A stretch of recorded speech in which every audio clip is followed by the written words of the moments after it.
10वी बोर्ड परीक्षेचा आज पहिला पेपर. माध्यमिक व उच्च माध्यमिक विभागाच्या वतीने घेण्यात येणाऱ्या 10वीच्या परीक्षेला आजपासून प्रारंभ झाला. यावेळी विद्यार्थ्यांच्या मध्ये उत्साहाचे वातावरण पाहायला मिळाले.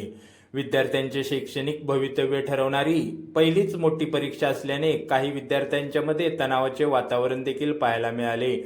आज सकाळी 10 वाजल्यापासून उमरज येथील महात्मा गांधी विद्यालयाच्या आवारात पालकांची व विद्यार्थ्यांची मोठ्या प्रमाणात लगबग चालू होती.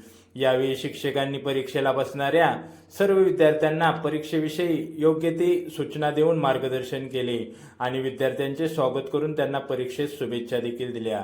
यावेळी केंद्रप्रमुख वाघमोडे सर यांनी उमरज केंद्रामध्ये परीक्षेसाठी किती विद्यार्थी बसले याविषयी माहिती दिली.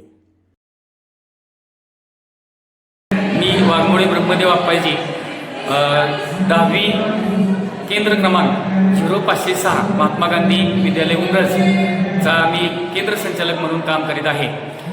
प्रथम मी इयत्ता 10वीच्या विद्यार्थ्यांना परीक्षेसाठी हार्दिक शुभेच्छा देतो. या परीक्षेसाठी या केंद्रामध्ये एकूण 479 विद्यार्थी परीक्षेला बसलेले आहेत. आज पहिला मराठीचा पेपर होत असून दिनांक 18 मार्च हा परीक्षेचा शेवटचा दिवस आहे.